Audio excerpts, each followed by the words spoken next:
Is she to be buried in Christian burial, that wilfully seeks her own salvation? I tell thee she is, and therefore make her grave straight, that crown her a saddle and finds a Christian burial. How can that be? Unless she drowned herself in her own defence, why, 'tis found so. It must be say offendendo. It cannot be else. For here lies the point. If I drown myself wittingly, it argues an act. And an act hath three branches. It is to act, to do, and to perform. Argall, she drowned herself wittingly. Nay, but here you goodman Delver, give me leave. Here lies the water, good. Here stands the man, good. If the man go to this water and drown himself, it is willy-nilly he goes, mark you that. But if the water come to him and drown him, he drowns not himself. Argall either is not guilty of his own death, shortens not his own life. But is this law? Aye, merely is. Crown is quist law. We hear the truth on't. If this had not been a gentlewoman, she should have been buried after Christian burial. Why, there thou sayest. And the more pity that great folk should have countenance in this world to drown or hang themselves more than they even Christian. Come, my spade. There is no ancient gentleman but gardeners, ditchers, and grave makers. They hold a bottom's profession. Was he a gentleman? He was the first that ever bore arms. Why, he had none. What? Art the heathen? How dost thou understand the scripture? The scripture says Adam digged. Could he dig without arms?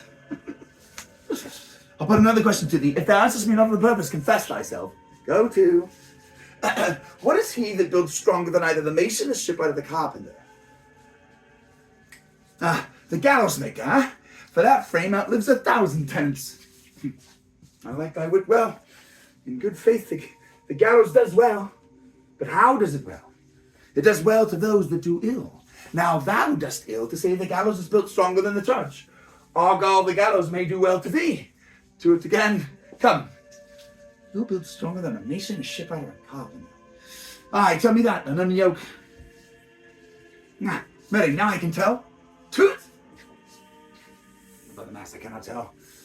Cudgel thy brains the more about it, for your dull ass will not mend its pace with beating. And when you are asked this question next, say, a grave maker. The houses that he makes last till doomsday. Go, get to the Johann, fetch me a stoup of liquor. Aye.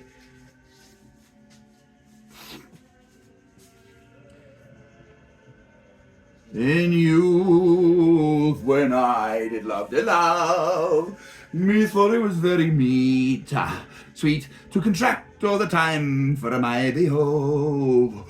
Oh, methought there was nothing meet. Has this fellow no feeling of his business that he sings at grave making?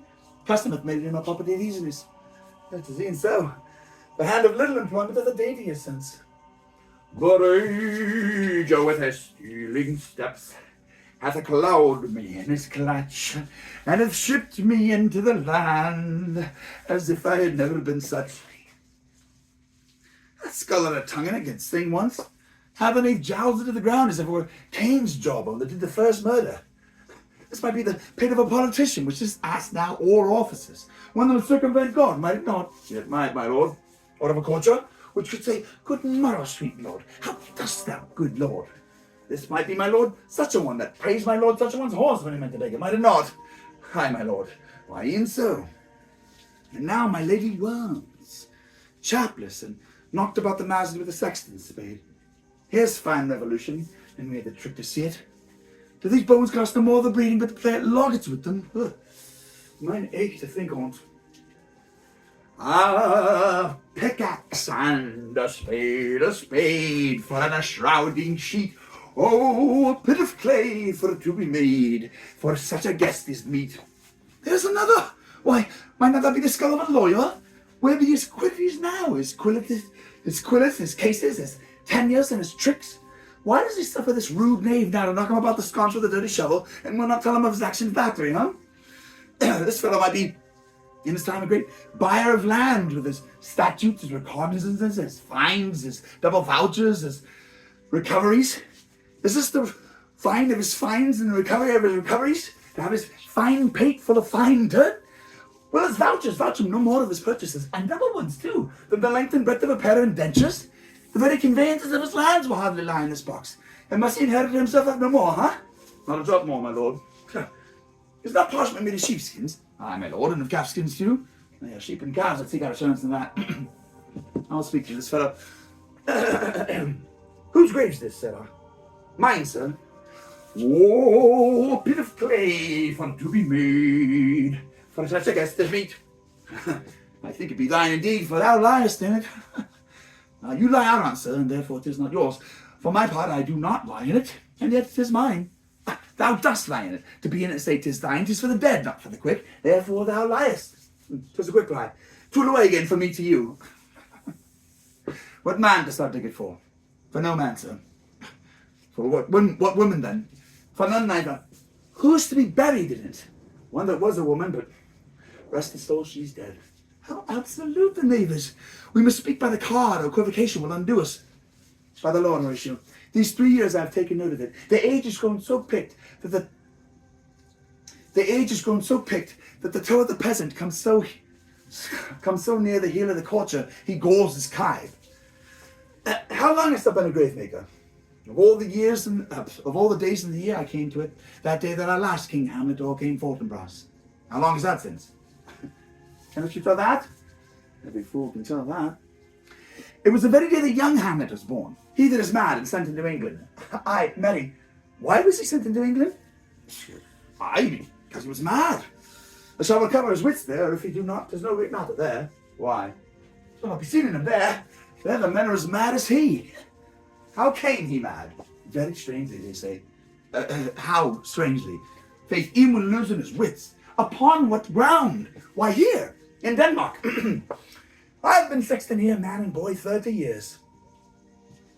How long will a man lie on the earth ere he rot? If he be not rotten before he die, as we have many parky corpses nowadays that will scarce hold the laying in, he will last you some 8 year, 9 year. A tanner will last you 9 year. Why he more than another? Why, sir, his hide is so tanned with his trade that he will keep out water a great while. And your water is the sort of care of your horse and dead body. Here's a skull now, that lain you in the earth 23 years. Whose was it? A horse and mad fellows it was. Whose do you think it was? Nay, I know not. A pestilence on him for a mad rogue. I poured a flagon and wrenched on my head once. This same skull, sir, was, sir, Yorick's skull, the king's jester. This, Ian that. Let me see. Alas, poor Yorick. I knew him, Horatio. A fellow of infinite jest, of most excellent fancy. He'th borne me on his back 1,000 times, and now, how poor to my imagination it is. My gorge rises at it. Here hung those lips that I have kissed I know not how oft. Where be your jibes now, your gambols, your songs, your flashes of merriment that were wont to set the table on roll? Not one now to mock your own greeting. Quite chock-full. Now get you to my lady's chamber, and tell her that a paint an inch thick to this favour she must come.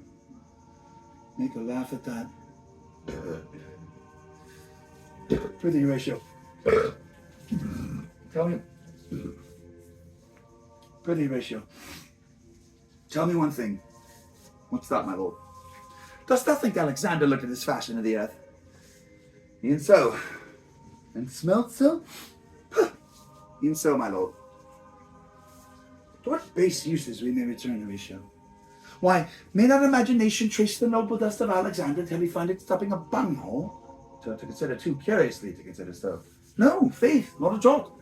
But to follow him thither with modesty enough, and likely had deleted as thus. Alexander died, Alexander was buried. Alexander returneth into dust, the dust is earth, of earth we make loam, and why of that loam whereto he was converted might they not stop a beer barrel? Imperial Caesar, dead and turned to clay, might stop a hole to keep the wind away. Oh, that earth which kept the world in awe should patch a wall to expel the winter's flaw. Soft, but soft. Aside. Here comes the king, the queen, the courtiers. Who is this they follow? And with such maimed rites? This doth betoken the course they followed did with desperate hand fordo its own life. 'Twas of some estate. Couch we a while and mark.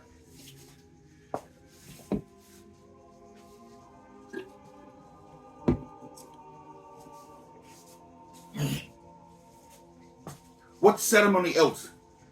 That is Laertes, a very noble youth, mark. What ceremony else? Her obsequies have been as far and ours as we have war and ties. Her death was doubtful. And but that great commandor sways the order, she should in ground unsanctified have lodged to the last trumpet. For charitable prayers, shards, flints, and pebbles should be thrown on her. Yet here she has allowed her virgin krantz, her maiden struments, and the bringing home of bell and burial. Must there no more be done? No more be done! We should profane the service of the dead to sing sage requiem and such rest to her as to peace-parted souls. Lay her in the earth, and from her fair and unpolluted flesh may violets spring. I tell thee, churlish priest, a ministering angel shall my sister be, while thou liest howling. What? Fair Ophelia, sweet to the sweet farewell. I hoped thou shouldst have been my Hamlet's wife. I thought thy bride bed to have decked, sweet maid, and not to have strewed thy grave. Oh, treble woe! Fall 10 times treble on that cursed head, whose wicked deed thy most ingenious sense deprived thee of.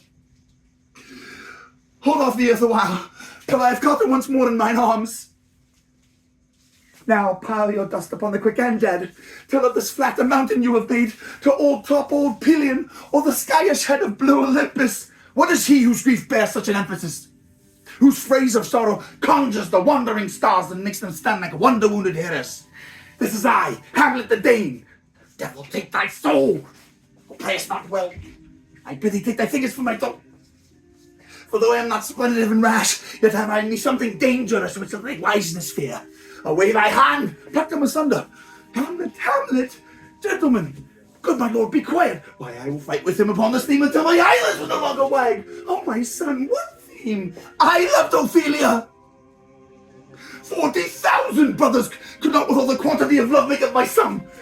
What wilt thou do for her? Oh, he is mad, Laertes, for love of God. Forbear him. Show me what thou do. Would weep, would fight, would fast, would tear thyself, would drink up Isel, eat a crocodile? I'll do it. Dost thou come here to whine? To face me with leave thee in a grave? Be buried quick with her, and so will I. And if thou picked up mountains, let them throw millions of acres on us, till our ground, singeing its paint against the burning zone, make also like a wart. Nay, and not mouth or rent as well as thou. This is mere madness, and thus well the fit will work on him.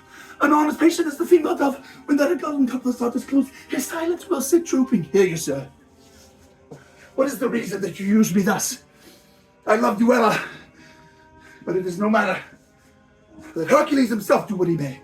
The cat will mew and dog will have his day. I pray you, good Horatio, wait upon him.